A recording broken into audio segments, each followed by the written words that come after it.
Assalamualaikum warahmatullahi wabarakatuh. Hai teman-teman, perkenalkan nama saya Tawistara. Saya akan menceritakan asal-usul Rawapening. Kisahnya, dahulu kala terdapat sebuah desa bernama Ngasem yang terletak di lembah antara Gunung Merbabu dan Telomoyo. Di desa tersebut bermukim sepasang suami istri bernama Ki Hajar dan Nyai Salangketa. Karena dikenal pemurah dan suka menolong, pasutri yang belum dikaruniai anak itu begitu dihormati oleh masyarakat sekitar. Suatu hari, Nyai Salangketa mengutarakan keinginannya untuk segera menimang buah hati.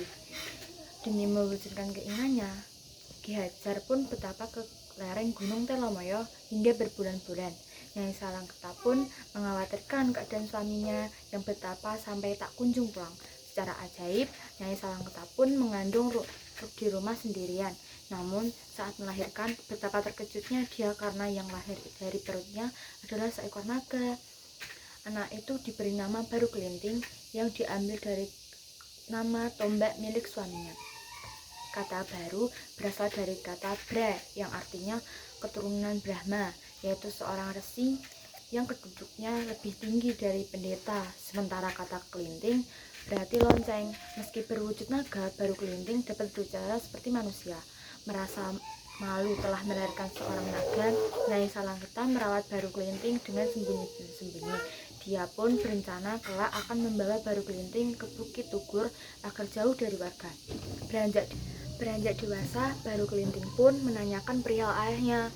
Nyai Salangketa pun mengutus Baru Kelinting untuk menyusul ayahnya yang bertapa di lereng Gunung Telomoyo. Baru Kelinting juga dititipi membawa pusaka tombak Baru Kelinting milik ayahnya. Sesampainya di lereng Gunung Telomoyo, Baru Kelinting langsung bersembah sujud di hadapan ayahnya yang sedang duduk semedi. Awalnya Ki Hajar tidak percaya jika naga tersebut adalah anaknya. Baru Kelinting kemudian menunjukkan pusaka milik Ki Hajar.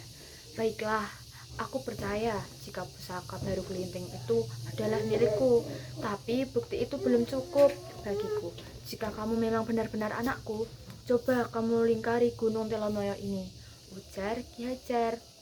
Dengan kesaktiannya, Baru Kelinting dapat mengelilingi Gunung Telomoyo. Ki Hajar akhirnya mengakui naga itu adalah anaknya. Setelah itu, ia memerintahkan Baru Kelinting betapa di Bukit Tugur agar tubuhnya berubah menjadi manusia. Sementara itu, ada sebuah desa bernama Patok yang sangat makmur. Namun, penduduk desa itu dikenal sangat angkuh. Suatu ketika, penduduk desa Patok bermaksud mengadakan pesta sedekah bumi setelah panen. Mereka pun berburu binatang di Bukit Tugur. Singkat cerita, mereka beramai-ramai menangkap Baru Kelinting dan memotong-motong dagingnya untuk dijadikan hidangan pesta. Ketika para warga sedang asik berpesta, datanglah seorang anak laki-laki penuh luka berbau amis. Anak itu adalah penjelmaan Baru Kelinting. Dia meminta makan, namun warga desa itu justru memaki dan mengusirnya. Anak itu pun meninggalkan desa. Di tengah perjalanan, ia bertemu dengan janda tua bernama Nyi Lutung. Nyi Lutung mengajak Baru Kelinting ke rumahnya dan memberinya makan. Dalam pembicaraan, Baru Kelinting menyarankan agar warga diberi pelajaran. Dia meminta Nyi Lutung jika mendengar suara gemuruh untuk segera menyiapkan alat penumbuk padi dari kayu alias lesung. Baru Kelinting pun kembali ke pesta desa itu dengan membawa sebatang lidi. Di tengah keramaian, ia menancapkan lidi itu ke tanah. Dia meminta warga mencabut lidi yang tertancap, tak seorang pun warga yang mampu mencabutnya.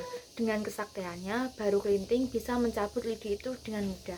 Begitu lidi itu tercabut, suara gemuruh pun menggetarkan seluruh isi desa. Air pun menyembur keluar dari bekas sancapan lidi itu. Semakin lama, semburan air semakin besar, sehingga terjadilah banjir besar. Namun penduduk desa itu tenggelam. Desa itu pun berubah menjadi rawa atau danau yang kini dikenal dengan Rawapening. Baru Kelinting lalu menemui Nyi Lutung yang sudah menunggu di atas lesung yang berfungsi sebagai perahu. Dia selamat bersama nenek itu.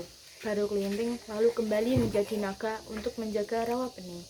Terima kasih. Wassalamualaikum warahmatullahi wabarakatuh.